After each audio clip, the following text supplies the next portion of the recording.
మనం 9వ తరగతిలోని ఆనిముత్యాలు పాఠం గురించి తెలుసుకుందాం. దీనిని నన్నయ్య, తిక్కన్న, ఎర్రన్న, కొరవి గోపరాజు ఈ నలుగురు కవులు रचिंचाరు. यानी आज अपन 9th क्लास के आनिमुत्यालु जो लेसन है उसके बारे में जानकारी लेंगे. ये नन्नయ్య, तिक्कन्न, ఎర్రన్న, కొరవి గోపరాజు ये 4 जने मिलके लिखे तो हैं. पहले ये लेसन का उद्देश्य क्या है, मकसद क्या है. ప్రాచీన కవులు రాసిన కావ్యాలలో అనేక నీతి పద్యాలు ఉన్నాయి. प्राचीन कविలు यानी पुराने ज़माने के जो पोएट्स हैं उन लोग लिखे तो पोएम्स में बहुत सारे मोरल्स छुपे हुए हैं. అట్లాంటి నీతి పద్యాలను వాటిలోని విలువలను విద్యార్థులకు తెలియజెప్పడమే ఈ పాఠం उद्देश्य. वैसे जो मोरल पोएम्स है उसकी असलियत क्या है, उसका मोरल क्या है, उसका मकसद क्या है, ये अपन बच्चों के सामने रखना ही ये पाठ का उद्देश्य है. और ये लेसन के कौन कौन लिखे, किसमें से लिखा गया, ये जानकारी के लिए जाइए. तो ये पाठम पद्य प्रक्रिया को చెందినది. ये जो अब लेसन जो अपन है ये पोएम्स के ऐसे लिखे हुआ. छंदोबद्धమైన రచనకు పద్యం అని పేరు. जो ग्रामर के साथ इस्तेमाल करते हुए जो लिखते हैं उसे अपन पोयम कहलाते हैं. यानी पोयम में ग्रामर हो दो यानी कई किस्म का छंदस, अलंकार, संधि, समास ऐसा सब मिलते हुए यहाँ पे आते रहते हैं. ये पद्यालु नन्नయ్య, తిక్కన్న, ఎర్రన్న रासना महाभारतम నుండి यानी ये पोयम जो है नन्नయ్య, తిక్కన్న, ఎర్రన్న ये तीनों मिलके जो महाभारत लिखे उसमें से, और కొరవి గోపరాజు రాసిన సింహాసన ద్వత్రింశిక నుండి తీసుకోబడినది. वैसे ही కొరవి గోపరాజు जो लिखे सिंहासन द्वत्रिंशिका बोल के किताब है उसमें से लिया गया. अब अपन एक एक पोएट के बारे में जानकारी लिए.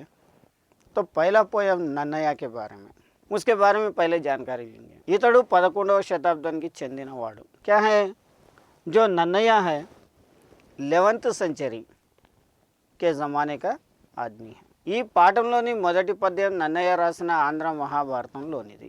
ये जो पहला पोयम है नन्नయ్య जो आंध्र महाभारत में लिखा तो पोयम में से लिया गया. ఆంధ్ర మహాభారతంలోని మొదటి 2.5 पर्वाలను ఇతడు రాశాడు. आंध्र महाभारत में 2.5 हिस्सा, पूरे इसमें 18 हिस्से हैं. ये 18 हिस्से में से 2.5 हिस्से इनो लिखे हुआ है. ఈయన రాజరాజ नरेंद्रని आस्थाना कवि. इनो क्या है, राजराज नरेंद्र ये बादशाह के ने एक पोएट, मशहूर पोएट की नौकरी करते थे या एक मशहूर पोएट थे. आंध्र शब्द चिंतामणि ఈయన రాసిన మరో గ్రంథం. इसके अलावा यानी महाभारत के अलावा आंध्र शब्द चिंतामणि बल्कि और एक किताब भी इन्हों लिखे. उसके बाद सेकंड में आ गए तो తిక్కన్న. पहले अपन पोएट्स के इंट्रोड्यूस कर लेंगे. తిక్కన్న 13వ శతాబ్దానికి చెందినవాడు. తిక్కన్న क्या है 13th सेंचुरी से रिलेटेड है. ఈ పాఠంలోని రెండో పద్యం తిక్కన్న సోమయాజి రాసిన ఆంధ్ర మహాభారతంలోనిది. जो ये पोएम्स में से सेकंड पोएम अपन जो ले रहे हैं वो तिक्कन्ना, यानी तिक्कन्ना का पूरा नाम है तिक्कन्न सोमयाजी. उन्होंने लिखे तो आंध्र महाभारत में से ये पोएम लिया गया.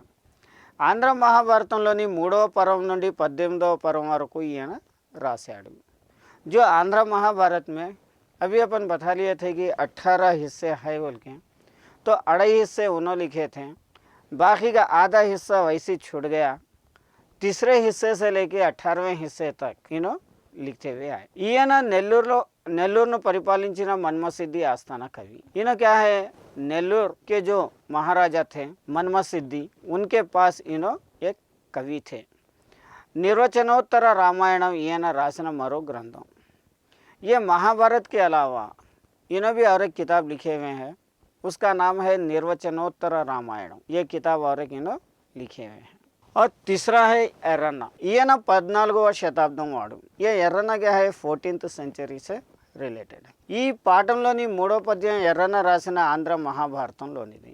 ये लेसन में का तीसरा पोयम ఎర్రన్న जो लिखे आंध्र महाभारत उसमें से लिया गया. నన్నయ్య రాసిన అరణ్య పర్వంలోని మిగిలిన భాగాన్ని ఎర్రన్న పూర్తి చేశాడు. जो नन्नैया पहला पोएट अपने को नन्नैया था, उन्होंने सिर्फ 2.5 हिस्से लिखे थे, उसके बाद छोड़ दिए थे। लेकिन 2.5 से तीसरा हिस्सा पूरा कंटिन्यू नहीं हुआ था, लेकिन तीसरे हिस्से से 18वें हिस्से तक तिकन्ना लिखे थे। अब वो बच गया तो आधा हिस्सा जो है ये एर्रन्ना वहाँ से पूरा करते हुए आए। ఈయన ప్రోలయ వేమారెడ్డి ఆస్థాన कवि। इन्हों क्या है, प्रोलय वेमारेड्डी जो बादशाह है उसका ने इन्हों भी कवि थे। उत्तर हरिवंशमु ఈయన రాసిన మరో గ్రంథం। इन्हों और एक कहानी की किताब लिखे थे, वो है उत्तर हरिवंशमु। उसके बाद अपन चौथा है कोरवी గోపరాజు। ఈయన 15వ శతాబ్దం వాడు, ఈయన 15వ सेंचुरी के है। ఈ పాఠంలోని 4, 5, 6 పద్యాలు जो अपन लेसन में से ले रहे हैं, ये लेसन में से चौथा पोयम, 5वां पोयम, 6वां पोयम कोरवी గోపరాజు రాసిన సింహాసన ద్వత్రింశిక అనే కథా కావ్యంలోనిది। जो कोरवी గోపరాజు लिखे तो कहानी की किताब सिंहासन द्वत्रिंशिका जो पोएम्स लिखे हुए हैं वो किताब में से लिया गया। ఈయన పల్లికొండ సంస్థానానికి పరిపాలించిన మహారాజు రాణా మల్లన్న ఆస్థాన పండితుడు। इन्हों क्या है, पल्लीकोंडा संस्थान की यानी जो बादशाह का एरिया है वहाँ के बादशाह राजा मल्लन्ना उनका ने एक जाने माने पंडित थे। ये अपन ये चारों के बारे में मालूमात कर लिए। अब इसके बाद अपन पोयम में जाएंगे। ये पोएम्स क्या है और एक एक पोएम का मतलब क्या है अपन इसके बारे में डिटेल से मालूम कर लेंगे। ఇప్పుడు మనం పోయం గురించి తెలుసుకుందాం। పలుమారు శపథంబులు నంజలియును నభివాదమును సామప్రియ భాషలు మిథ్య వినయములు గలవి దుష్ట స్వభావ కాపురుషులకున్। यहाँ पे अपन पोयम क्या है, पोयम फिर एक बार देखिए। పలుమారు శపథంబులు నంజలియును నభివాదమును సామప్రియ భాషలు మిథ్య వినయంబులు గలయవి దుష్ట స్వభావ కాపురుషులకున్। ये नन्नैया लिखा तो पहला पोयम है महाभारत में का। यानी माटी माटी की वोटलू पेटकोवడం, बार बार खस्मा खाना। वोटलू पेटकोवడం मतलब खस्मा खाना। అయిన దానికి కాని దానికి దండాలు పెట్టడం, यानी कुछ काम रहो या नको रहो, बार बार आना, झुक के सलाम करना, इस तरीके से करना। నమస్కారం చేయడం, ये దండాలు నమస్కారాలు सब एक ही हैं। తన మనసులో లేకున్నా ఎదుటి వానికి నచ్చే మాటలు మాట్లాడడం। उसके दिल में तो सच्चाई क्या है नहीं मालूम, लेकिन सामने वाले को उसको अट्रैक्शन करने के लिए कुछ अच्छे बातें करना। దొంగ వినయాలను ప్రదర్శించడం, यानी चोर तरीके अपनाना। यानी खाली उसके दिल में नहीं रहता इनको सलाम करना, इनको कुछ करना वो बोल के, लेकिन फिर भी क्या है कि हम सलाम नहीं करें तो क्या होता है कि क्या है कि इन्हें क्या समझ लेते कि क्या है कि ऐसा एक किस्म से उन्होंने अपने साथ रहना। इवన్నీ చెడ్డ వాళ్ళ లక్షణాలు। ये सब जो हरकतें हैं ये पूरे बुरे इंसानों के लक्षण है, यानी कैरेक्टर्स है। क्या है बुरे इंसान के कैरेक्टर्स, क्या क्या है यहाँ पे? बार बार खस्मे खाना, है तो बात नहीं तो बात, कुछ भी एक मिला के बोलना, या नहीं तो दिल में उसके बारे में कुछ भी नहीं रहता लेकिन उसके बारे में बड़ा चढ़ा के बोलना। और क्या कि उसके सामने एक चोर के ऐसा, यानी बिना बोले करे, उन्होंने नहीं भी बोले काम तो उसका काम करने के लिए जाना, कुछ ना कुछ करना। ऐसा ये सब क्या है, बुरे इंसान के लक्षण है। उसके बाद अपन सेकंड पोयम में, सेकंड पोयम देखिए। ధనమును విద్యయు వంశమును దుర్మాత్ములకు మదం బొనరించును, సజ్జనులైన వారి కడుకోవయును వినయము నివియ తెచ్చు నిర్వినాద। ధనమును విద్యయు వంశమును దుర్మాత్ములకు మదం బొనరించును, సజ్జనులైన వారి కడుకోవయును వినయము నివియ తెచ్చు నిర్వినాద। ये क्या है, तिकन्ना से लिखा गया पोयम है महाभारत में का। इसका मतलब क्या है? क्या है बोले तो वो महाराजा यानी वो महाराज ధనం విద్య వంశం అనేది చెడ్డ వాళ్ళకు గర్వాన్ని కలిగిస్తాయి। जो पैसा है, जो पढ़ाई है, जो ख़ानदान है, ये क्या है, बुरे इंसान को ज़रा प्राउडनेस में लेके आके खड़ा करते हैं। क्या क्या चीज़ें? पैसा, पढ़ाई और ख़ानदान। ये तीन चीज़ें अगर से बुरे इंसान के नज़र में ये तीन चीज़ें रहे तो उसे क्या है, ज़्यादा प्राउडनेस में जाते हैं। ఇదే మంచి వారికి గర్వం లేకుండా చేసి వినయాన్ని పెంపొందిస్తాయి। अगर से ये अच्छे इंसान का ने रहे, धन हो दो, दौलत हो दो और ख़ानदान हो दो, अच्छे इंसान के पास रहे तो उन्होंने क्या है, उसे और इज़्ज़त के तरफ लेके जाने की कोशिश करता। इसलिए ये तीन चीज़ रहे तो वाले करने का फ़र्क अलग है, नहीं तो वालों करने का फ़र्क अलग है। इसलिए है तो वाला और उसको तरक्की करने के लिए जाता, नहीं है तो वाला उसे हटा देने की कोशिश में रहता। శరణం వని వచ్చిన భీకర శత్రువునైన భ్రీతిగా వగవలయున్ గరుణ పరుల తెరంగిది ఇరవుగా సరిగావు దీనికే ధర్మంబుల్। फिर एक बार पोएम देखिए। ये पोएम एरन्ना लिखा तो महाभारत में कहा है। శరణం వని వచ్చిన భీకర శత్రువునైన భ్రీతిగా వగవలయున్ గరుణ పరుల తెరంగిది ఇరవుగా సరిగావు దీనికే ధర్మంబుల్। శరణం బని వచ్చిన यानी ఎంత భయంకర శత్రువునైనా శరణు కోరి వస్తే, ఎంత భయంకర శత్రువునైనా శరణు కోరి వస్తే ప్రేమతో కాపాడాలి। यानी इसका मतलब है कितना भी भयंकर दुश्मन यानी अपना जानलेवा दुश्मन भी अगर से रहा, उन्होंने अपने पास आके माफ़ी चाह के यानी तो हमारे को ज़रा पन्ना दो बोल के आया तो उसे मोहब्बत से अपन उसे बचाना चाहिए। దయగలవారు ఇట్లాగే చేస్తారు। जो दिल में हमदर्दी है उन लोग ऐसे ही कामा करते हैं। यानी इन्हों मेरा दुश्मन है, ये दुश्मन मेरी जान कब लेता कि क्या है कि इसको मैं क्यों बचाना बोल के ये उन्होंने नहीं सोचता। ये धर्मालु देने की साटी राहु। जो ऐसे चीज़ें हैं ये कोई मज़हब के सामने हो दो, कोई अच्छाई के बारे में हो दो, कोई बुराई के सामने हो दो, आगे नहीं आ सकते।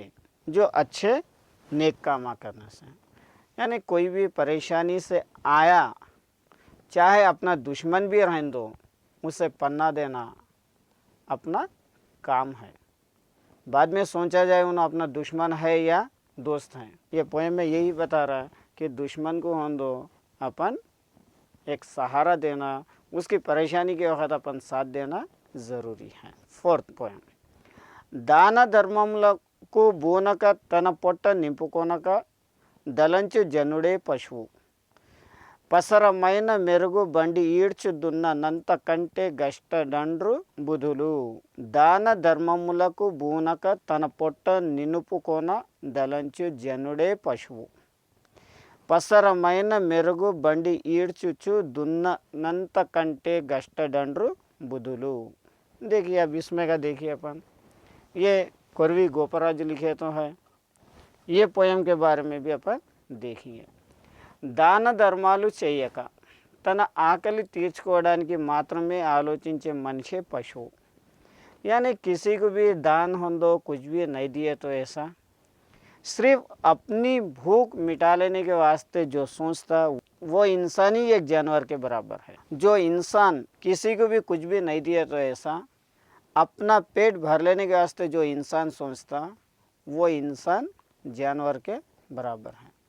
निजान के पशुवे मेरगू, लेकिन इस तरीके से सोचे तो जानवर ही बहुत अच्छी चीज़ है।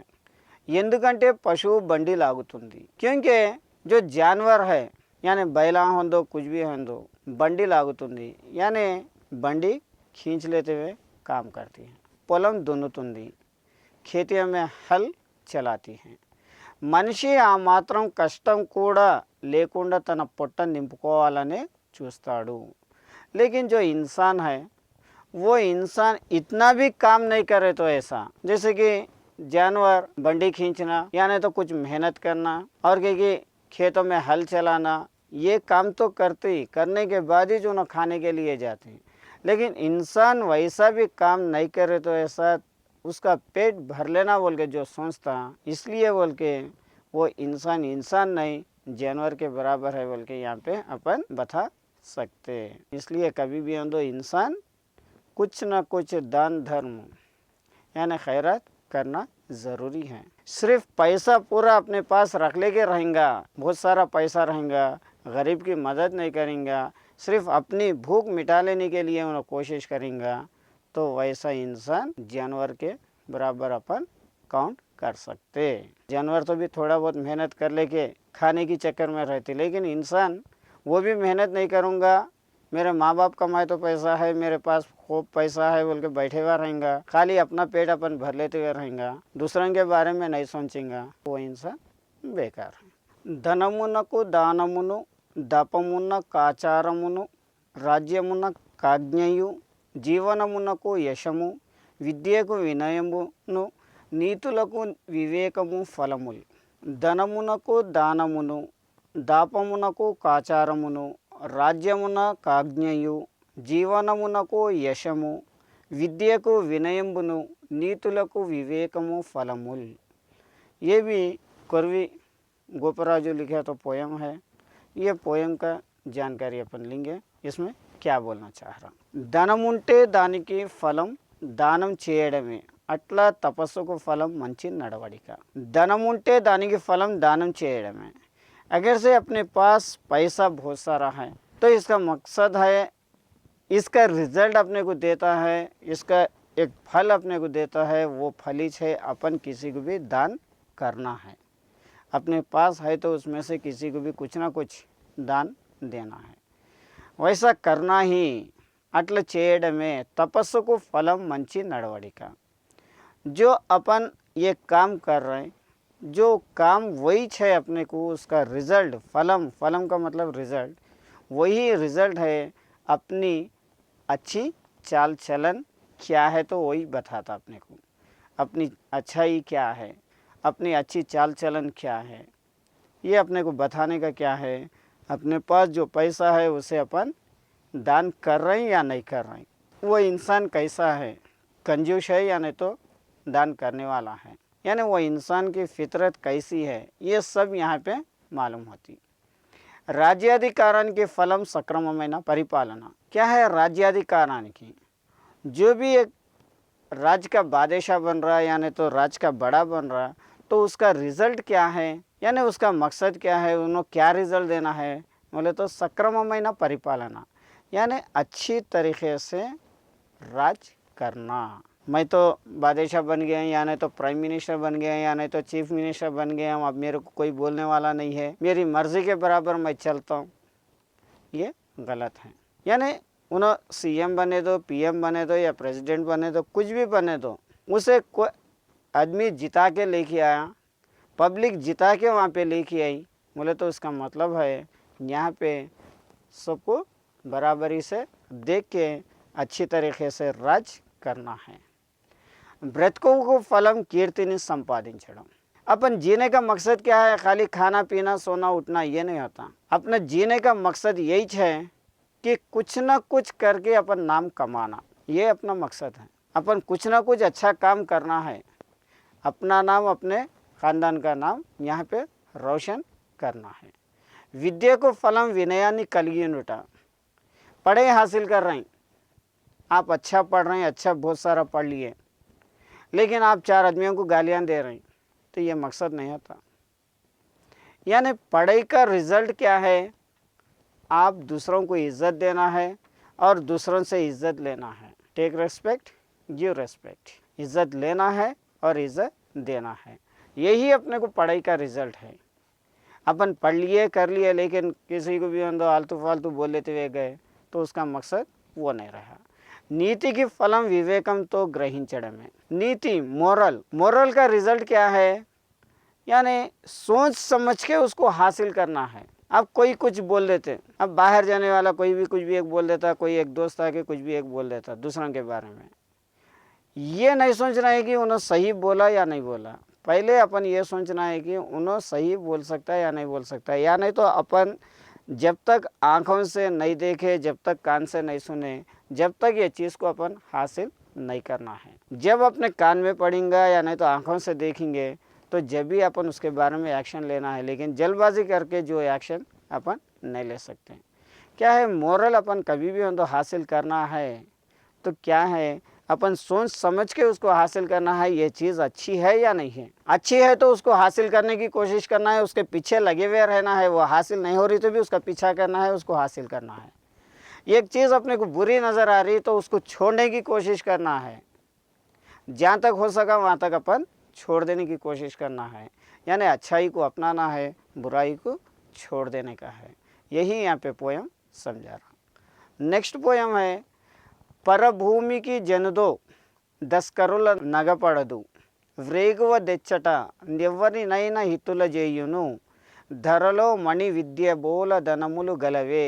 పరభూమికి జనచో దస్కరుల నగ పడదు వ్రేగువ దెచ్చట నెవ్వరినైన హితుల చేయును ధరలో మణి విద్య బోల ధనములు గలవే. ये भी कोरवी गोपराजू का पोयम है। यहाँ पे भी उन्होंने क्या बोलना चाह रही, ये भी आप देखिए. వేరే ప్రాంతాలకు పోయేటప్పుడు దొంగలు ఎవరినైనా ఎత్తుకొని పోదామనుకున్నా విద్య అనే ధనం కళ్ళకు కనపడదు. जो पढ़ाई, यहाँ पे जो पढ़ाई की इम्पोर्टेंट अपने को बता रहा, पढ़ाई क्या चीज़ है, पढ़ाई कैसी चीज़ है, उसके बारे में यहाँ पे बता रहा.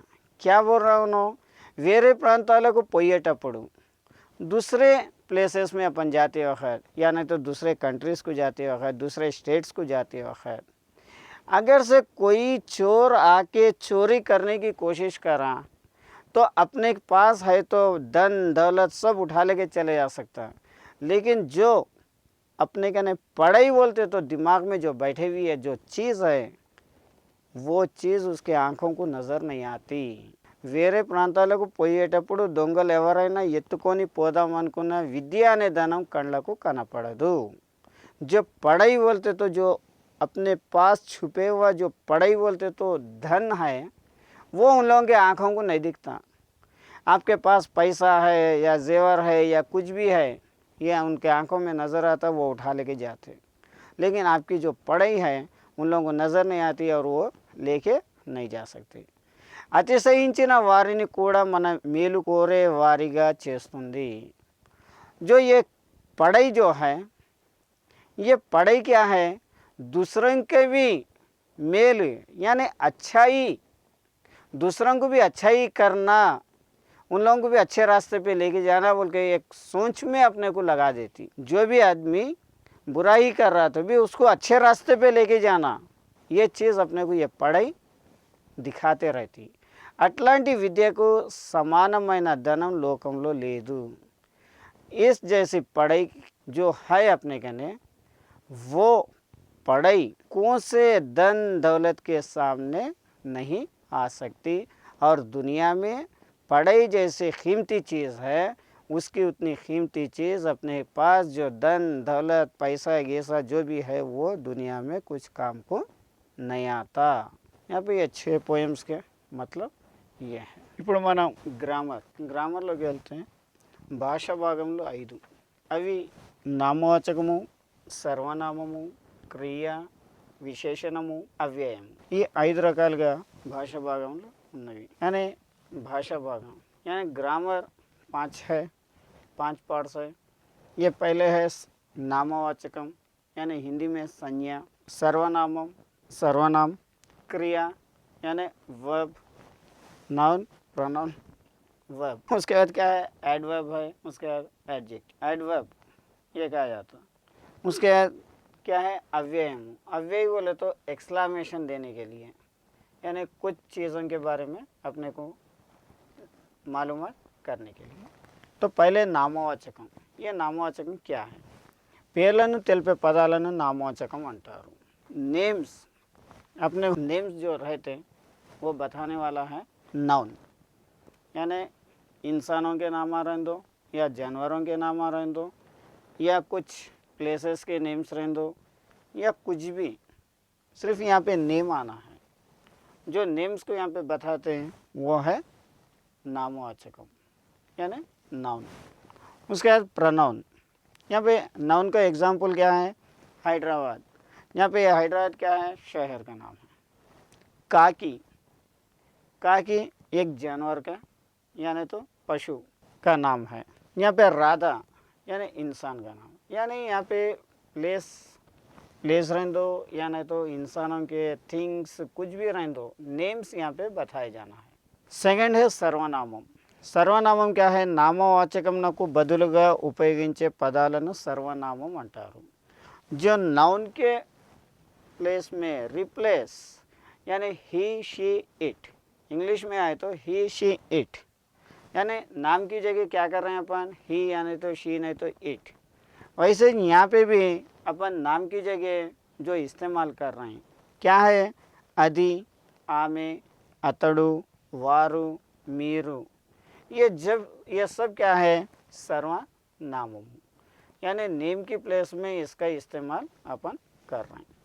उसका तीसरा है क्रिया। क्रिया का मतलब है वर्ब, यानी जो चीज़ अपन कर रहे हैं, यानी जो काम जो है वो बताने वाला क्रिया।